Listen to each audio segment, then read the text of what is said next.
Madame, Monsieur, bonsoir. Voici les titres de l'actualité de ce vendredi 7 septembre. La planète rugby a les yeux fixés sur la France. Durant 44 jours, 20 nations vont tenter de remporter le titre de champion du monde. Les premiers à entrer en lice sont les Français et les Argentins. La pression pèse bien évidemment sur les épaules du 15 tricolore. Après l'émotion et la compassion, voici le temps de la suspicion. 4 mois après la disparition de la petite Maddy au Portugal, la mère de l'enfant est désormais soupçonnée d'avoir accidentellement tué sa petite fille.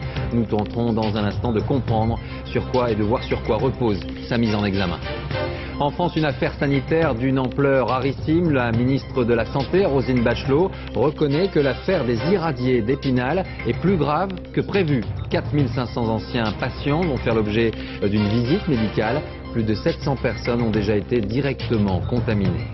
Les Marocains votaient aujourd'hui afin d'élire leurs députés. Une page de l'histoire du pays semble se tourner. Volonté de transparence affichée et un parti islamiste modéré qui fait figure de grand favori.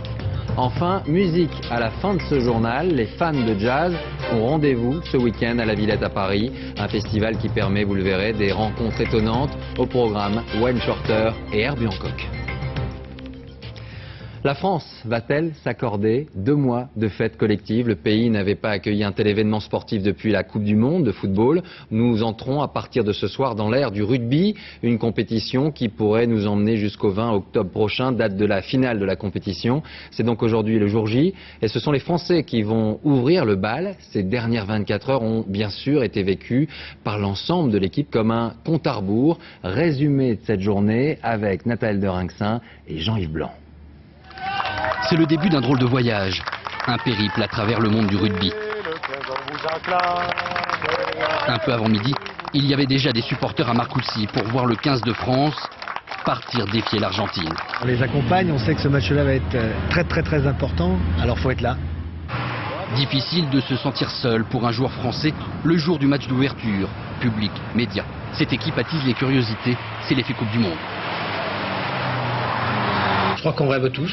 Le peuple français rêve, je crois que les instances rêvent, donc partant de là, il faut qu'on soit soutenu et encouragé. Je crois que c'est ça le plus important. Sur la route de l'Argentine et du Stade de France, les Bleus font un détour par cet hôtel de Roissy. Ils y ont passé l'après-midi. Tout juste se sont-ils autorisés une petite balade pour se détendre et constater que leurs supporters sont encore là. Vous êtes les meilleurs. Ils sont assez responsables pour comprendre que ce premier match est décisif et que jouer une Coupe du Monde en France c'est quelque chose de rare. Ça c'est la première des choses et de très important parce que c'est l'événement d'une vie. Il est 19h, à Roissy les drapeaux sont déjà sortis. Les joueurs quittent l'hôtel. 20 minutes de route et 30 km plus loin, accompagnés de journalistes et de gendarmes. Le 15 de France entre dans l'arène du Stade de France. Les Argentins peuvent arriver. Cette fois, la Coupe du Monde va commencer.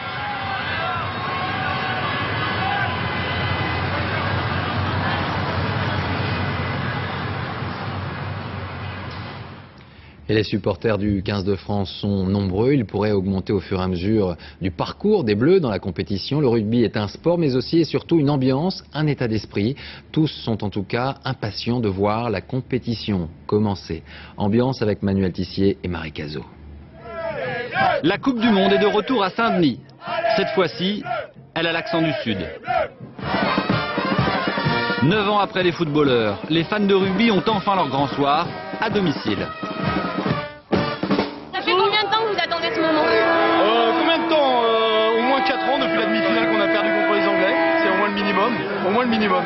Mais voire plus. Ça fait 2 ans qu'on a acheté les places. Donc... Il faut venir en bleu pour supporter les Bleus. Et là, je pense qu'on va gagner parce que c'est le premier match, parce que c'est en France. Des espoirs de victoire, il y en avait plein les trains tôt ce matin. De Bordeaux, Toulouse ou Agen, le peuple d'Ovalie monte à la capitale. Casse-croûte au foie gras avant de croquer les pumas au Stade de France. Tous veulent y croire. Il faut gagner le premier match, déjà, et après on verra. On a le match le plus important ce soir? Ah oui, ce soir, ouais. Il y a tout le Sud-Ouest qui pousse derrière. Grâce au Mondial 98, la France entière s'est mise à aimer le football. Aujourd'hui, la mode est au rugby, mais les vrais passionnés sont là, bien avant la victoire espérée. Mon mari qui fait du rugby, je le suis. J'avais mon père qui faisait du rugby, je le suis depuis toujours, c'est normal. Dans 6 semaines, l'épilogue s'écrira également ici, au Stade de France. Peut-être avec les mêmes chansons. Mais avant de penser à la finale, les Bleus ont 7 étapes. Et la première commence dans moins d'1 heure. Ambiance autour du Stade de France, mais ambiance qui monte également un peu partout en France. Plusieurs villes et villages se sont mis aux couleurs de la Coupe du Monde, et notamment dans les différentes régions où le rugby est le sport roi. C'est le cas dans le sud-ouest. Alors comment se prépare-t-on pour l'événement? Le point avec François-Julien Piednoir. Ils se sont tous mis sur leur 31, enfin plutôt sur leur 2. C'est le numéro de l'enfant du village, Raphaël Ibanez.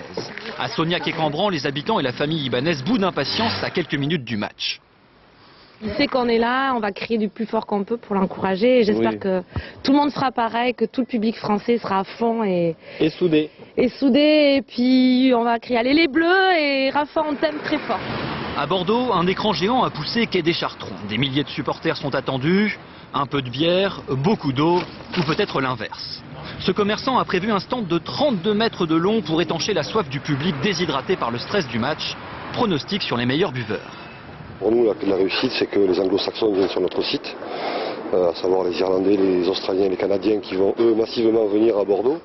À Toulouse, le village du rugby a sorti les grands moyens, 3,8 millions d'euros investis pour la Coupe du Monde. À l'opposé, quelques dizaines d'euros ont suffi aux habitants de Condat-sur-Ganavet, près de Limoges, pour se préparer une petite soirée plateau télé dans la salle polyvalente. L'agréable, c'est de regarder le match tous ensemble, au lieu de le regarder chacun sur son canapé, quoi, voilà. Si les Bleus gagnent ce soir, on peut s'attendre à une belle mêlée nationale dans tous les villages de France. Alors avant de conquérir le monde, il faut déjà battre les Pumas. Les Pumas, c'est le surnom des Argentins, une équipe qui a pris une mauvaise habitude depuis quelque temps. Elle a battu 4 fois les Français lors de leurs 5 dernières rencontres. Les enjeux de ce premier match avec Julien Benedetto et Jean-Yves Blanc. France-Argentine, c'est presque une histoire de copains. Entre les Coqs et les Pumas, au pire un grand respect, souvent une franche amitié cultivée aux 4 coins de la France. Sur les 15 titulaires argentins, 9 jouent dans des clubs de l'Hexagone. On va être 30 joueurs dans la pelouse, dans les Stades de France, qu'on se connaît très bien parce que pratiquement tous on joue en France, donc ça fait qu'on se connaît par cœur, quoi. Les Pumas ne s'en cachent pas. Question rugby, ils cultivent la francophilie. Corletto, Pichotte, Hernandez sont devenus des joueurs de dimension mondiale en intégrant le championnat de France. Les Argentins aiment le jeu à la française, au point d'oublier les All Blacks à l'heure des pronostics. Qui est favori pour vous de cette Coupe du Monde? France. La France. Depuis 1985 et la première victoire argentine contre la France, les Pumas sont en constante progression. Sur les 5 derniers duels, ils ont battu 4 fois les Bleus.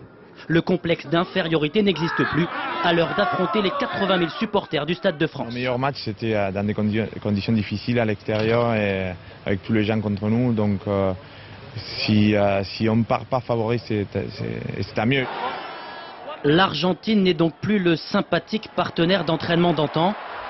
C'est aujourd'hui un adversaire solide et ambitieux. L'actualité de ce vendredi est également marquée par les questions qui s'accumulent autour de l'affaire de la disparition de la petite Madi au Portugal.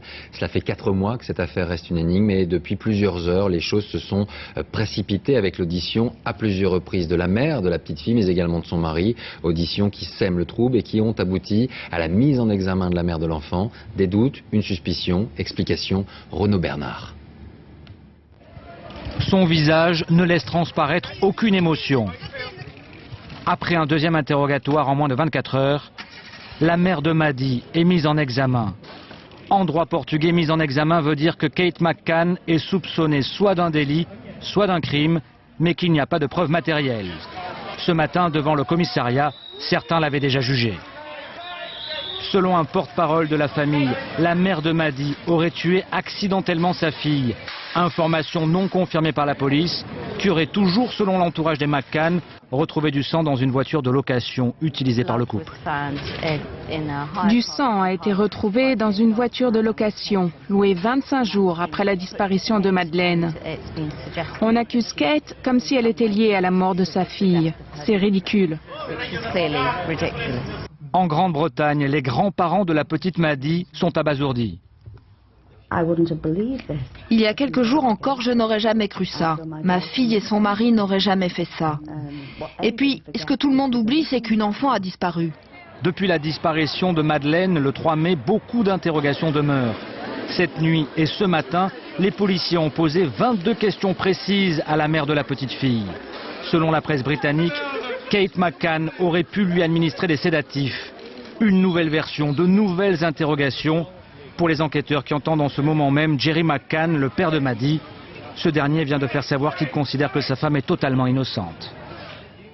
Et nous allons tout de suite nous rendre au Portugal, dans la ville de Portimao. C'est là que les auditions de Kate McCann ont eu lieu. On retrouve notre envoyé spécial Sama Soula. Bonsoir Sama. Alors que faut-il retenir de cette incroyable journée tout d'abord ?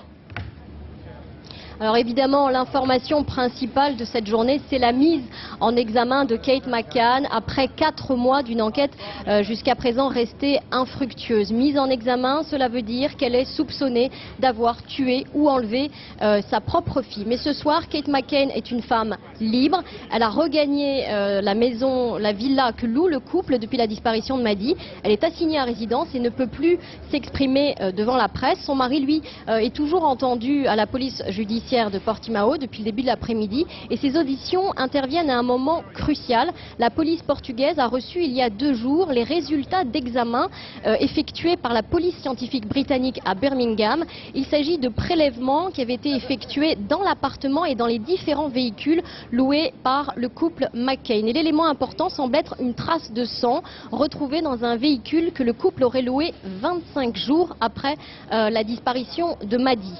Alors, la police portugaise reste très prudente, mais les informations les plus importantes proviennent du porte-parole elle-même du couple McCann. Elle a affirmé que la police avait laissé entendre à Kate McCann qu'elle était d'une manière ou d'une autre liée à la mort, je dis bien à la mort de Maddie, et qu'elle aurait dissimulé le corps de l'enfant avant de s'en débarrasser. Merci Sama pour toutes ces précisions. Alors que faut-il penser de ces derniers éléments? Il faut reconnaître qu'il était difficile d'envisager un scénario différent de celui de l'enlèvement. Durant des semaines au Portugal, en Angleterre et en Europe en général, l'affaire Maddie a suscité beaucoup d'émotions. Et cela depuis le 3 mai dernier. Ce jour-là, ses parents signalaient la disparition de leur petite fille, Maryse Burgot.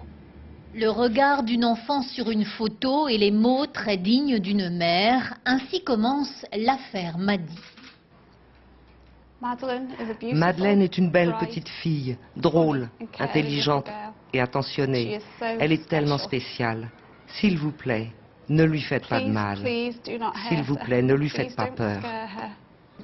Kate McCann et son mari vont ainsi plusieurs fois s'adresser à l'éventuel ravisseur de leur enfant. Tous les deux sont en vacances au Portugal. Ils expliquent que Maddie a disparu alors qu'elle dormait dans ce complexe touristique à Praia da Luz. Ils l'avaient laissée seule dans cet appartement avec leurs 2 autres enfants et étaient allés dîner dans un restaurant situé à 50 mètres. La police portugaise, tout comme les habitants du coin, vont chercher en vain la trace de l'enfant et c'est le début d'une mobilisation internationale sans précédent. Des joueurs de football les plus célèbres, en passant par le pape Benoît XVI, les personnalités les plus diverses s'émeuvent de la disparition de cette fillette et de la détresse de ses parents.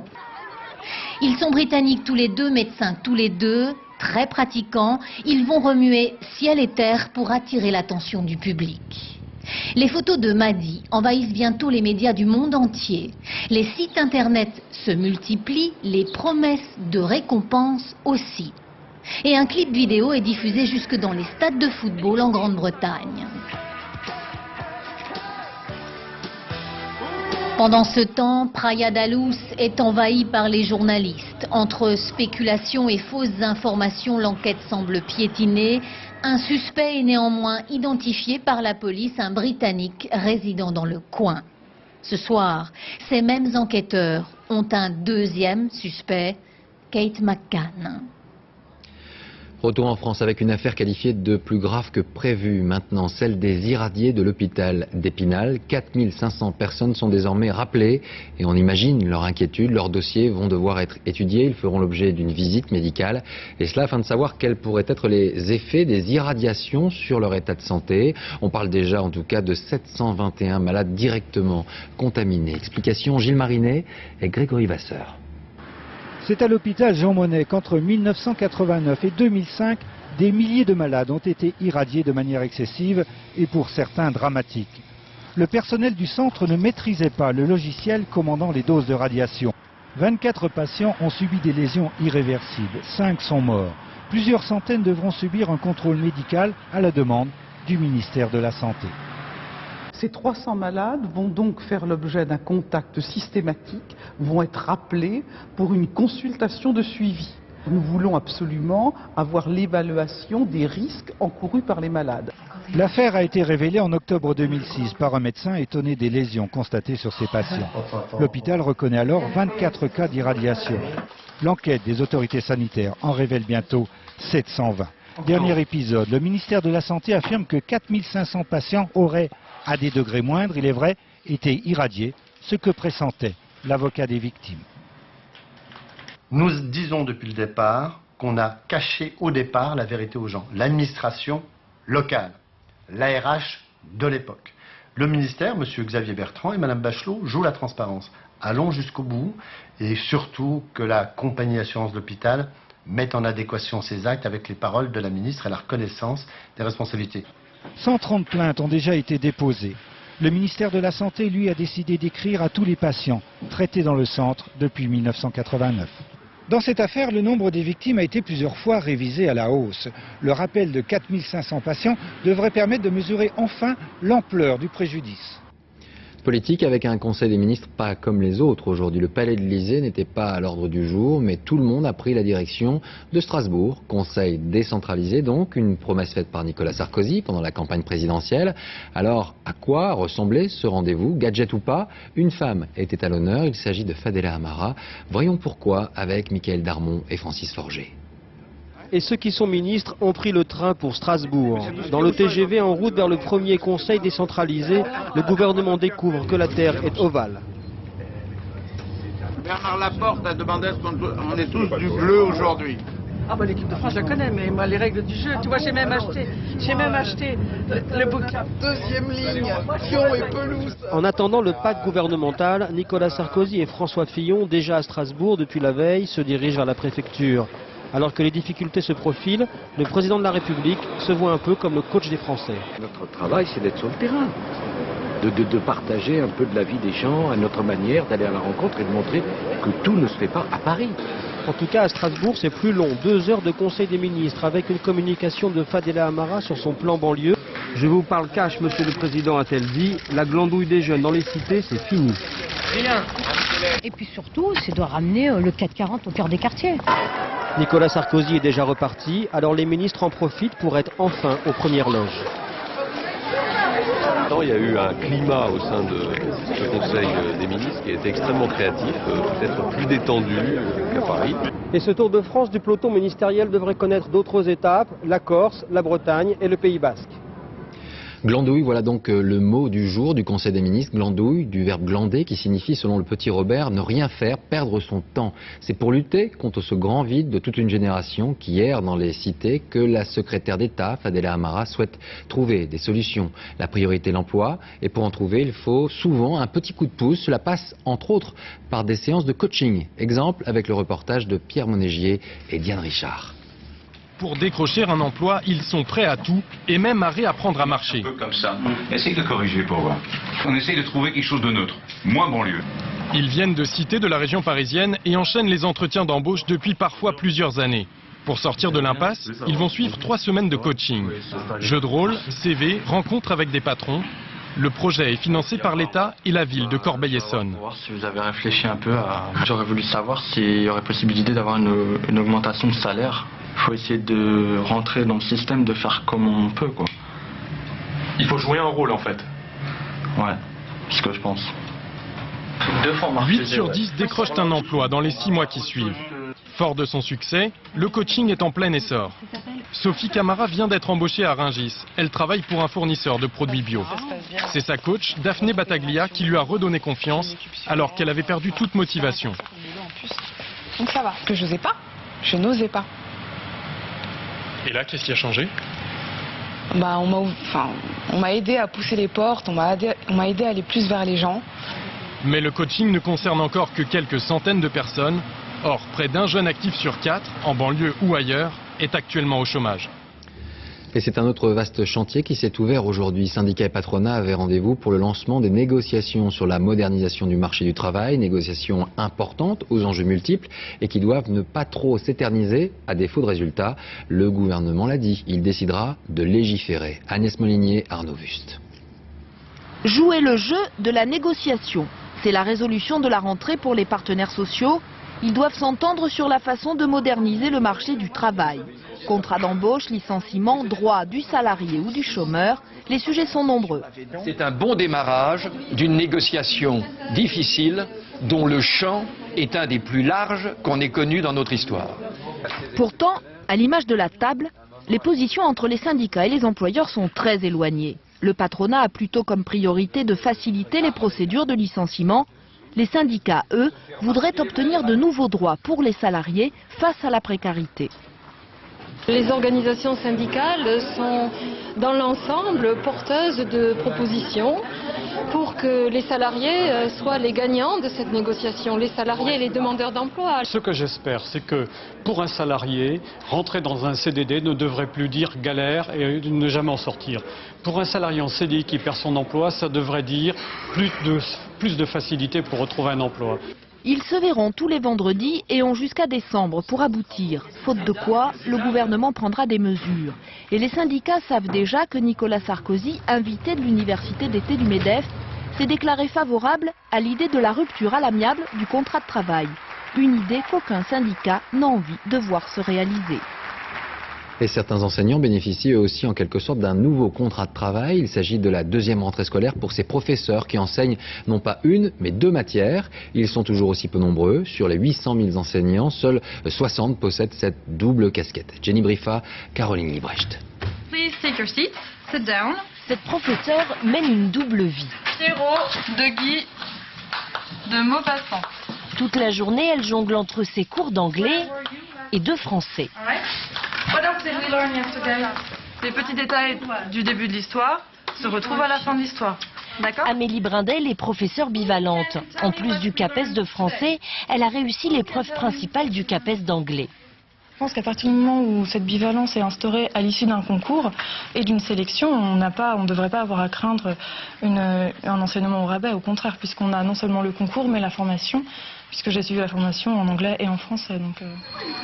Sur les 6000 candidats qui ont tenté un CAPES bivalent cette année, seuls 27 l'ont obtenu. Un concours très sélectif pour assurer ceux qui redoutent une baisse du niveau des enseignants. Car dans la salle des profs, la bivalence fait débat. C'est validé par un jury, je passe le CAPES d'anglais en même temps que les candidats d'anglais, donc c'est un choix. C'est un choix. Beaucoup craignent une réduction du nombre de postes. C'est le but. Je crois que c'est clair. Le but étant de supprimer des professeurs. Bon, mais si des professeurs enseignent deux matières, ça va diviser le nombre de professeurs. Pour l'instant, il n'est pas prévu que les professeurs bivalents fassent plus d'heures que leurs collègues. Pour les chefs d'établissement, avec la bivalence, bien des difficultés s'effacent. Est-ce que quelqu'un peut me repérer la phrase? Chaque professeur devant avoir 18 heures, il est plus facile pour moi d'essayer de jongler sur deux matières que sur une. Donc c'est vrai que ça m'apporte de la souplesse. Les professeurs bivalents touchent un peu plus de 100 € par mois de prime. Pour l'instant, la bivalence concerne essentiellement les matières littéraires et scientifiques, mais l'éducation nationale devrait élargir le diplôme aux arts plastiques et au sport. Justice avec l'ouverture du procès aujourd'hui de 7 CRS accusés d'avoir violé des prostituées en 2002 et 2003. Ils auraient profité de leur uniforme pour forcer les jeunes femmes à des relations sexuelles non rémunérées. Seule une de leurs victimes, une prostituée albanaise de 28 ans, est sur le banc des parties civiles. Les CRS encourent jusqu'à 20 ans de réclusion criminelle. À Évry, le tribunal correctionnel étudie une affaire qui avait fait la une de l'actualité en 2006, l'incendie d'un bus à Grigny dans l'Essonne, dans le quartier de la Grande Borne. Le parquet a requis 6 ans de prison ferme contre l'incendiaire présumé. Francis Mazoyer et Vivien Roussel. Sofiane Amsalem arrive sous bonne escorte au palais de justice d'Evry. Face à la cour, ce livreur de pizza de 19 ans doit assumer seul l'incendie de bus de Grigny d'octobre 2006. Un mineur sera jugé plus tard. Sa stratégie de défense se résume ainsi. Il se présente comme spectateur et non auteur de la destruction du bus. Le chauffeur, pourtant, l'a formellement reconnu. Par crainte de représailles, il a souhaité garder l'anonymat. J'espère que les gens qui vont être les accusés vont payer cher ce qu'ils ont fait. On transporte des fois les personnes handicapées ou les aveugles.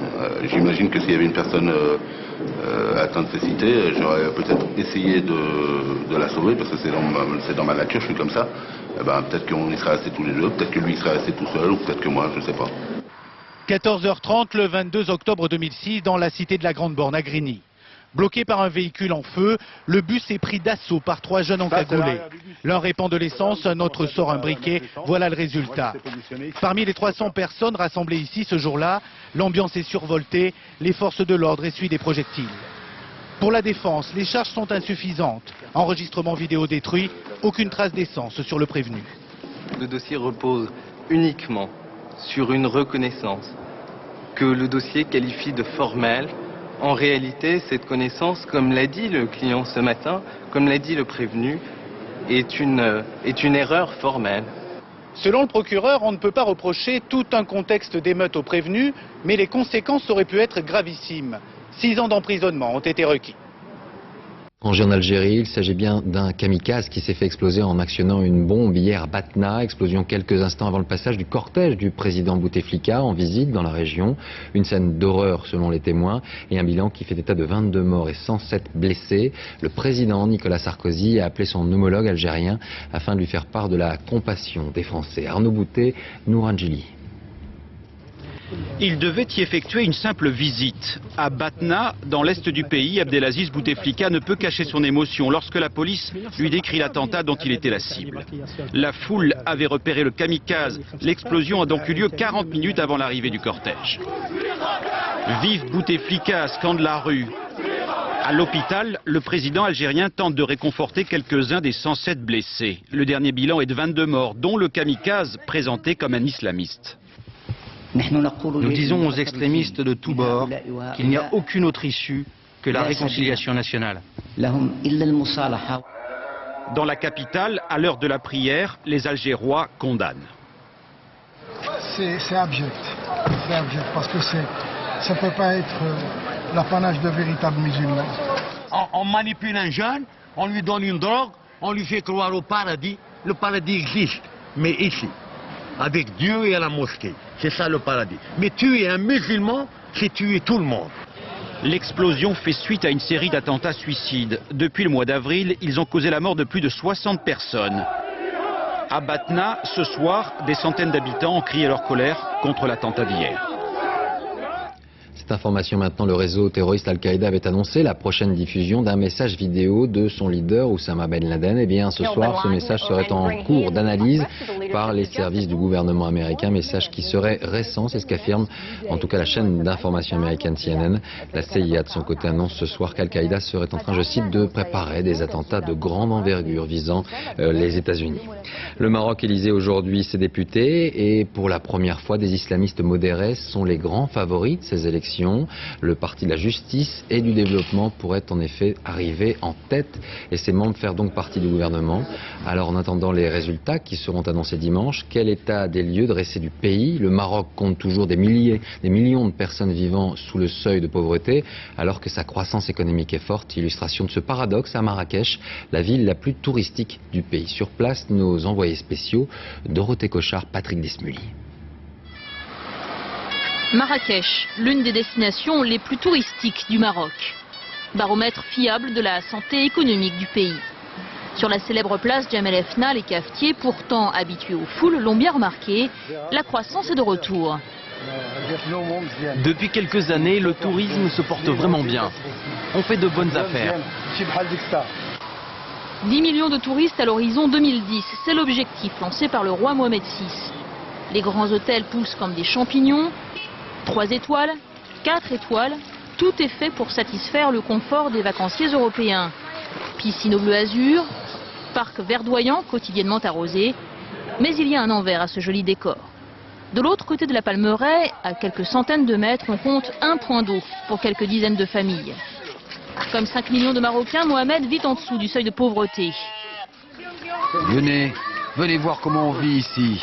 Avec sa femme et ses 5 enfants, il habite un de ces taudis provisoires qui durent depuis 18 ans. Il fait partie de ces campagnards qui ont vendu tous leurs biens pour tenter leur chance à la ville, sans succès. Il y a 250 familles ici. Et pour l'électricité, on est 44 branchés sur le même fil. Tous rêvent d'un vrai logement, avec de l'eau courante et des égouts. Tous sont frappés par le chômage et tous sont très critiques devant les promesses des hommes politiques. Quand il y a des élections, ils viennent nous voir. Ils nous promettent monts et merveilles. Ils nous demandent de voter pour eux. Et une fois qu'ils sont élus, c'est fini, ils disparaissent, il n'y a plus personne. Mieux répartir les fruits de la croissance. Ce thème a été au cœur du débat électoral. Les islamistes ont surfé dessus et ils ont plutôt convaincu puisque le PJD, le principal parti islamiste et principal parti d'opposition, est le grand favori de ces élections. Le pape est arrivé en Autriche ce matin pour un voyage de 3 jours. C'est sous le signe de la repentance, je cite, des catholiques que Benoît XVI a voulu placer ce voyage. Il l'a prouvé en allant prier dès son arrivée devant le monument érigé à Vienne en la mémoire des 65 000 juifs d'Autriche tués par les nazis. Retour en France avec le ministre de l'Immigration, Brice Hortefeux. Il était en visite en Guyane ces derniers jours afin de faire le point sur la lutte contre les clandestins qui tentent de rejoindre le département français. Le problème est que les frontières sont totalement ouvertes et le territoire vaste. Parmi les clandestins qui tentent l'aventure, on retrouve une minorité de chercheurs d'or. Sur place, Loïc de la Mornay et Philippe Turpot. 1300 km de frontières avec le Brésil et le Suriname. Le plus grand département de France, au cœur du plus grand poumon de la planète, l'Amazonie. Ici, l'enfer vert, ce ne sont pas les animaux sauvages, mais bien la jungle sans merci des orpailleurs, les chercheurs d'or illégaux. Ici, une mine clandestine, avec de longs piquets pour empêcher l'atterrissage des hélicoptères de la gendarmerie. Là, un village de clandestins, caché dans la forêt. Dans ce bout de France, on tue pour l'or. Une trentaine d'homicides par an en moyenne. Il a fallu beaucoup d'heures de vol à Brice Hortefeux pour arriver au camp Chantal, nom de cette mine clandestine judicieusement prise d'assaut par l'armée avant l'arrivée du ministre. Vos hommes sont là depuis 3 jours. Depuis lundi matin, monsieur le ministre de l'Édition, ils se sont infiltrés en utilisant la forêt de façon à s'approcher au plus près de l'objectif. Ici, les chercheurs d'or ont constitué un vrai village. Restaurants, chambres, salles de jeu. L'armée vient d'y construire cette prison temporaire et les gendarmes interrogent les 26 clandestins interpellés. Il est venu par où? Il est venu en France. Cet homme répond à l'interrogatoire en taki-taki, une langue du Suriname. Il raconte qu'il est là depuis 6 mois. Il est passé clandestinement en France par une crique du fleuve Maroni. Les orpailleurs le paient 700 € pour ramener en pirogue l'or au Suriname. Il y aurait en Guyane jusqu'à 50 000 clandestins, presque le quart de la population. Nous devons engager un combat implacable contre ceux qui portent atteinte à l'environnement, qui portent atteinte à l'économie et qui bafouent les règles. Nous sommes en France. La France doit être capable de déterminer qui elle souhaite accueillir sur son territoire. C'est valable en Guyane comme sur l'ensemble du territoire métropolitain. La majorité des clandestins ne sont pas orpailleurs, mais viennent ici pour trouver de meilleures conditions sanitaires. En face, sur l'autre rive, c'est le Brésil. Dans 3 ans, un pont reliera les 2 pays. Un projet qui fait grincer les dents de beaucoup d'élus guyanais. L'avantage économique du pont n'est pas assuré et le problème de l'immigration clandestine pourrait être encore aggravé. En Italie, à Modène en particulier, l'émotion est toujours aussi grande au lendemain de la mort du maestro Luciano Pavarotti. Le ténor sera inhumé demain. Une messe sera donnée en la cathédrale de Modène, sa ville natale. Aujourd'hui, des milliers de fans sont bien sûr venus lui rendre un dernier hommage. Reportage sur place de nos correspondants Philippe Virserias et Karine Guillaumin. Nicoletta, sa jeune veuve, celle qui est restée à son chevet jusqu'au bout. Dans ses bras, Alice, leur fille de 4 ans. Plus loin, la sœur de Luciano Pavarotti. Puis Giulietta, l'une des filles du grand ténor, née d'un premier mariage. Toute la journée, la famille s'est rassemblée à la cathédrale de Modène, autour de sa dépouille. Une cathédrale devenue le cœur de cette ville en deuil. Dans une lente procession, des milliers d'anonymes ont défilé devant la chapelle ardente. Je viens de voir son visage. Il est beau. C'est comme s'il était encore vivant. J'en ai pleuré. Il nous manquera, vraiment. C'est comme si un frère était mort. un fratello, diciamo. Hommage du peuple de Modène, hommage des plus hautes autorités de l'État. Cet après-midi, le président de la République italienne est venu lui aussi s'incliner. Luciano Pavarotti a fait honneur à l'Italie. L'Italie doit honorer Luciano Pavarotti. Même émotion, même recueillement hier soir lorsque le corps du maestro est amené à la cathédrale. Peu d'effusion dans cette ville sobre d'Italie du Nord, mais des gestes d'affection, comme celui du maire, ami intime de l'artiste disparu. Demain, pendant les obsèques, seuls pourront pénétrer à l'intérieur de la cathédrale les proches de Luciano Pavarotti, les artistes internationaux et les personnalités politiques venues du monde entier. Quelques jours avant sa mort, Luciano Pavarotti a tenu à dicter lui-même la partition de ses obsèques. Et il a notamment émis un souhait, que ceux qui viendront ici demain ne soient pas habillés en noir, pour que cette cérémonie ne prenne pas une tonalité funèbre. Musique avec ce festival de jazz à la Villette qui a permis aux fans d'assister à la rencontre de deux personnages de légende, le saxophoniste Wayne Shorter et le pianiste Herbie Hancock, tous deux longtemps complices de Miles Davis. Michel Monponté, Tristan Lebras. Un festival de jazz, c'est un peu comme l'Amérique qui débarque à Paris.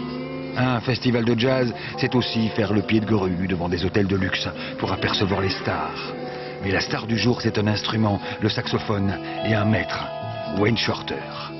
74 ans et tout de suite des images qui appartiennent déjà au livre d'histoire.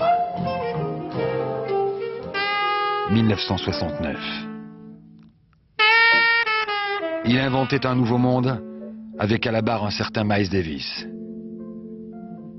Et à côté, juste à côté de lui, le même complice que ce soir. Monsieur Herbie Hancock.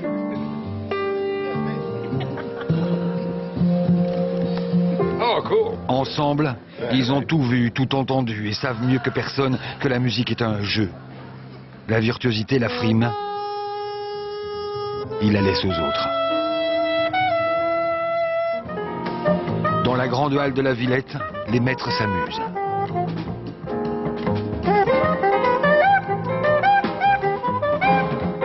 La surprise du festival, la voilà. Un chef et un orchestre classique, celui d'Île-de-France, et devant 100 musiciens, une partition écrite, et oui, par un jazzman, Wayne Shorter. Rencontre de deux mondes.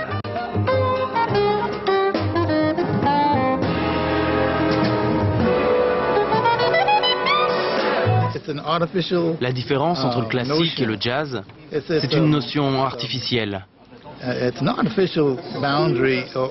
n'y a pas de frontière officielle ni de limite entre ces deux mondes. À moins que ces géants du jazz ne soient déjà devenus des classiques.